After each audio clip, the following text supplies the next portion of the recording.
Hello students, today we will see our second session of budgeting and contracting.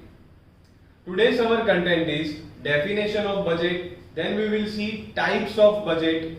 उसके बाद हम certain types of budgets देखेंगे जैसे कि sales budget, production budget, material budget, labor budget, plant and equipment budget, and at the last of our session we will discuss BAP of all, that is master budget. So let's start with definition of budget.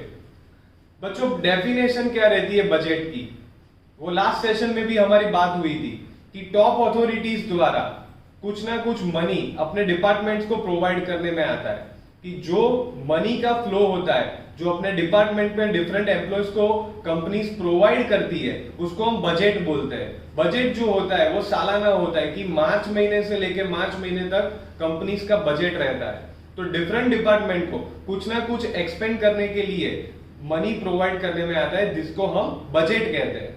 Right. In our next slide you can C different types of budget. आप types देख सकते हो. सबसे पहला है sales budget, उसके बाद आता है प्रोडक्शन बजट, उसके बाद आएगा मटेरियल बजट, फिर आएगा labour budget, plant and equipment budget, and at the last जैसे हमारी बात हुई बाप of all master budget. So let's start with our first type, that is sales budget. अभी सेल्स बजट हमने यहाँ पे क्यों पहले लिया है, क्योंकि कोई भी कंपनी हो वो कुछ ना कुछ प्रोडक्ट जो भी मैन्युफैक्चर करती है उसका सबसे पहले टारगेट क्या होगा कि ये जो फिनिश प्रोडक्ट्स है उसको मार्केट में जाके हम सेल कैसे करें. क्योंकि आप कितनी भी अच्छी प्रोडक्ट बना लो, कितनी भी अच्छी प्रोडक्ट बना लो, बट वो मार्केट में अगर सेल नहीं होगी तो फिर वो प्रोडक्ट कुछ काम की नहीं है. आपको कैसे भी करके वो प्रोडक्ट मार्केट में सेल तो करनी ही पड़ेगी. तो सबसे पहले जो बजट बनता है कोई भी कंपनी हो, सबसे पहले उसका जो बजट बनता है that is sales budget. Sales budget वो लोग पहले बनाएंगे. राइट. तो कोई भी ऑर्गेनाइजेशन होती है वो सेल्स बजट पे हमेशा फोकस रहती है. ये जो सेल्स बजट रहता है आप देख सकते हो 1 साल 3 साल या 5 साल का होता है. जनरली 1 साल का ही रहता है, बट कई सारी कंपनीज ऐसी होती है वो 3 साल या 5 साल का भी सेल्स बजट बनाती है. उसके बाद आप देख सकते हो कि ये जो सेल्स बजट है वो बनाने की रिस्पॉन्सिबिलिटी किसके ऊपर होती है, बट ऑब्वियस है स्टूडेंट्स वो सेल्स मैनेजर पे ही रहेगी. सेल्स मैनेजर वो बजट बनाता है. उसके बाद उसके अंदर डेटा क्या रहता है, तो वो सेल्स ऑफ अ मंथ या फिर क्वार्टर. क्वार्टर का मीनिंग क्या होगा, साल में स्टूडेंट्स कितने मंथ रहते हैं, 12 मंथ रहते हैं. उसको अगर हम डिवाइडेड बाय 4 कर दे तो 3 महीने का क्वार्टर रहता है. तो कोई भी सेल्स पर्सनालिटी होगी, सेल्स मैनेजर होगा, वो जो बजट बनाएगा वो 1 महीने या फिर 3 महीने या फिर 6 मंथ या फिर 12 महीने पूरे यानी कि 1 साल का बजट बनाएगा.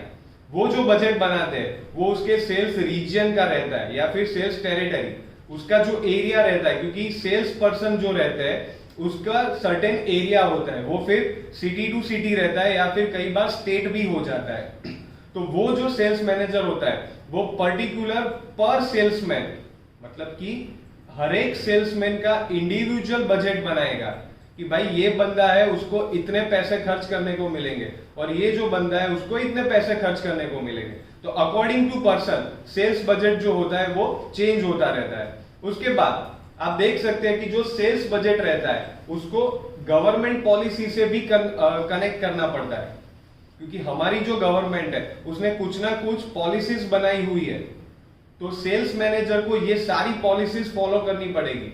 अगर वो नहीं करते तो फिर क्या होगा, गवर्नमेंट के थ्रू उसको कुछ ना कुछ पेनल्टी आएगी, तो वो फिर हमारा एक्सपेंस बढ़ा देगी. तो वो ना हो इसलिए जब सेल्स मैनेजर बजट बना रहा है तो उसको गवर्नमेंट पॉलिसी को खास ध्यान में रखना है. उसके बाद लास्ट पॉइंट आप देख सकते हो दैट इज सीजनल फ्लक्चुएशन. अभी कई बार क्या होता है जब सीजन के दौरान सीजन चल रही है आपकी प्रोडक्ट की, जैसे कि एयर कंडीशनर हो तो समर के दौरान क्या होता है वो उसकी सीजन होती है, तो उस दौरान क्या होगा एयर कंडीशनिंग का जो सेल्स है वो बढ़ जाएगा. बट अगर हम विंटर की बात करें तो विंटर में एयर कंडीशनिंग की इतनी जरूरत नहीं रहती है. तो उस वक्त क्या होता है जो सेल्स मैनेजर होता है उसको ऐसा बजट बनाना पड़ेगा, ऐसी ऑफर्स लानी पड़ेगी कि जिससे हमारी जो एयर कंडीशनर की प्रोडक्ट है वो मार्केट में इजीली बिक जाए.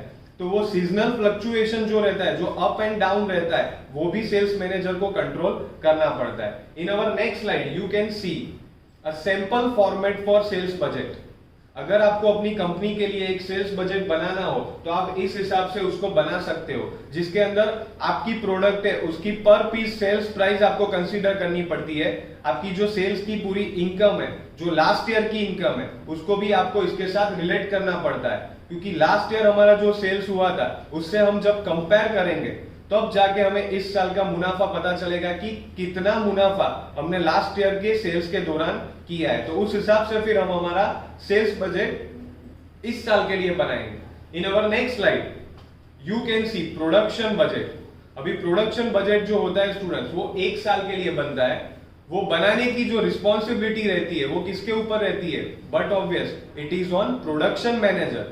जो आपका प्रोडक्शन मैनेजर है वो बजट बनाएगा। उसके अंदर क्या होता है? प्लानिंग होता है, प्रोडक्शन, सालाना हम क्या प्रोडक्शन करेंगे उसका एक नजरिया हम वहां पे दिखाएंगे कि इस साल हम इतनी प्रोडक्ट्स मैन्युफैक्चर करने वाले हैं। यूजुअली क्या होगा कि लास्ट ईयर जो नंबर ऑफ क्वांटिटीज हमने बनाई थी वो तो हमें बनानी ही बनानी है, बट उससे ज्यादा हमें टारगेट अचीव करना है। तो प्रोडक्शन मैनेजर का एक टारगेट क्या होगा? उसका एक टारगेट ये होगा कि इस साल लास्ट ईयर से ज्यादा क्वांटिटी हम बनाए और मार्केट में उसको सेल्स वाले बंदे सेल करके आए, राइट। उसके बाद है इन्वेंट्री कंट्रोल। जो प्रोडक्शन मैनेजर है उसको इन्वेंट्री पे भी फोकस करना पड़ेगा। अगर इन्वेंट्री बढ़ गई तो फिर क्या होगा? हमारा जो रीजन है during a break even analysis वो लॉस में चला जाएगा।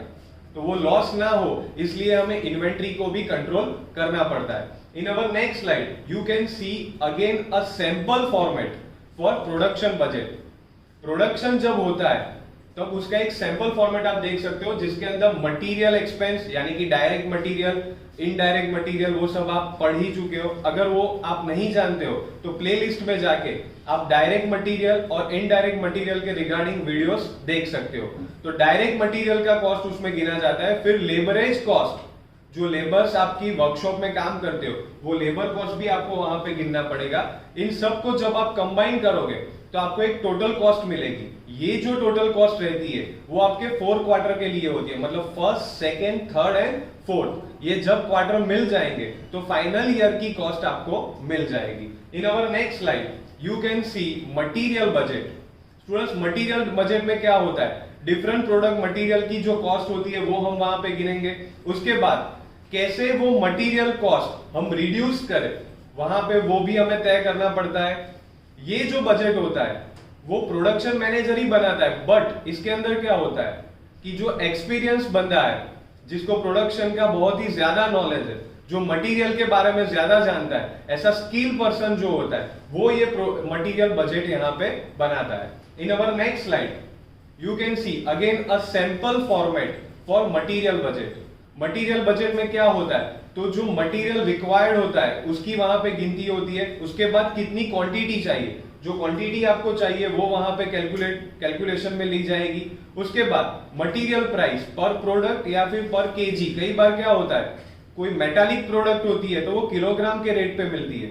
और अगर फिनिश प्रोडक्ट की बात करें, अगर आपकी जो प्रोडक्ट्स है वो कई सारी अदर प्रोडक्ट्स को कंबाइन करके असेंबल होती है तो उस वक्त क्या होता है, जो डिफरेंट प्रोडक्ट्स होती है उसकी कॉस्ट वहां पे गिनी जाएगी। तो ये सब कॉस्ट जब आप मिलाओगे तो वहां पे जाके आपको एक टोटल कॉस्ट मिलेगी। वहां पे आपको एक टोटल कॉस्ट मिल जाती है। अगेन ये कॉस्ट भी आप देख सकते हो कि 4 क्वार्टर को मिला के हो रही है, राइट। तो 4 क्वार्टर की जब कॉस्ट मिलेगी तब जाके फाइनल ईयर की मटेरियल कॉस्ट हमें मिलेगी। In our next slide you can see labour budget. अभी लेबर का मतलब क्या होता है? आपकी कंपनी में जो एम्प्लॉयज काम करते हैं वो वहां पे गिने जाएंगे। मतलब कि लेबर को आप जो तनख्वाह देते हो, सैलरी देते हो, वो वहां पे आपको कंसीडर करनी पड़ेगी, राइट। तो उसके रिगार्डिंग पीरियड वाइज लेबर, मतलब कि जो लेबर है उसने कितने घंटे काम किया वो वहां पे गिना जाएगा, राइट। उसके बाद जो नॉर्म्स ऑफ ऑर्गेनाइजेशन है, आपकी जो ऑर्गेनाइजेशन है उसने कुछ ना कुछ नॉर्म्स डिसाइड किया है कि अगर इसने 1 घंटे काम किया तो उसको कितना सैलरी दिया जाए। वहां पे एक चीज मैं गौर करना चाहूंगा कि ओवर टाइम, अगर आपका लेबर ओवर टाइम काम कर रहा है तो उसको भी वहां पे आपको एक्स्ट्रा मनी देने पड़ेंगे in the form of his salary. उसको पे आउट आपको वहां पे करना पड़ेगा। स्टैंडर्ड वेजेस रेट, ऐसा नहीं है कि फिर आप अपने लेबर को काम करवाओ और फिर वहां पे उसको तनख्वाह भी ना दो, तो वो नहीं चलेगा। तो अकॉर्डिंग टू स्टैंडर्ड नॉर्म्स हमारी गवर्नमेंट ने कुछ ना कुछ डिसाइड किया है, तो उसके हिसाब से उसको लेबरेज मिलनी चाहिए। In our next slide you can see sample format for labor budget. Labour के लिए टोटल लेबर आवर्स जो होते हैं वो वहां पे कंसीडर किए जाते हैं, उसने कितनी प्रोडक्ट्स बनाई है वो वहां पे कंसीडर होगी। इन सब को जब हम मिलाएंगे तो हमारी टोटल कॉस्ट हमें मिल जाएगी। In our next slide you can see, जैसे हमारी बात हुई थी बाप of all budget, that is master budget. Master budget में क्या होगा, जो बजट हमने अभी तक स्टडी की है वो सब बजट जब आप कंबाइन करोगे तब जाके मिलेगा हमारा बेस्ट वाला budget, that is master budget. तो आप देख सकते हो मास्टर बजट में कौन कौन से बजट आ सकते हैं, सेल्स बजट है, प्रोडक्शन बजट है, लेबर बजट, मटेरियल बजट, ये सारे budget, plant and equipment budget वो भी वहां पे आ जाते हैं।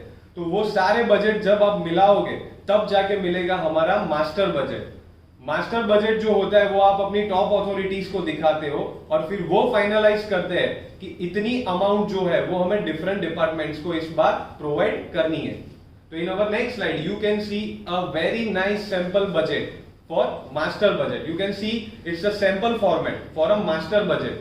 इसके अंदर हमने क्या किया है, material cost, labour cost, overhead cost, ये सारी कॉस्ट जब आप कंसीडर करोगे उसके बाद मेंटेनेंस कॉस्ट भी वहां पे गिनी जाएगी। जो आपके सेल्स पर्सन ने जो भी बाहर जाके एक्सपेंस किया है उसको जो बजट हमने प्रोवाइड किया था वो सेल्स कॉस्ट भी वहां पे गिनी जाएगी। ये सब कॉस्ट जब आप कंबाइन करोगे, जब इसको आप मिलाओगे तब जाके आपको मिलेगा अपना फाइनल बजट, और ये बजट तय करेगा कि इस बार आप क्या मुनाफा कर सकते हो। हालांकि वो मुनाफा हुआ नहीं है क्योंकि बजट जो होता है that is planning value, futuristic बात हो रही है, वो अभी तक तय नहीं हो गया कि इतना एक्सपेंस हम करने वाले हैं। ये करने वाले यही बात यहाँ पे हो रही है, बट जब जाके फ्यूचर में हम एक्सपेंड करेंगे तब हमें रियल वैल्यू मिलेगी और उसको हम कंपेयर करेंगे अपनी एस्टिमेटेड वैल्यू से, तब जाके हमें पता चलेगा कि कितना मुनाफा होगा। So in our today's session we have discussed different types of budget, के कितने टाइप्स के बजट है। इसके रिगार्डिंग क्वेश्चंस आप अपनी स्क्रीन पे देख सकते हो, उसके अगर आंसर आपको देने हो तो नीचे कमेंट बॉक्स में हमने लिंक दी है, वहां पे जाके जब आप आंसर दोगे तो वो हमें मिल जाएंगे और उसके रिगार्डिंग हम आपको एनालिसिस करके भी प्रोवाइड करेंगे। In our next session, we will discuss different interesting things about budgeting and contracting as well as for estimating, costing and contracting. Thank you.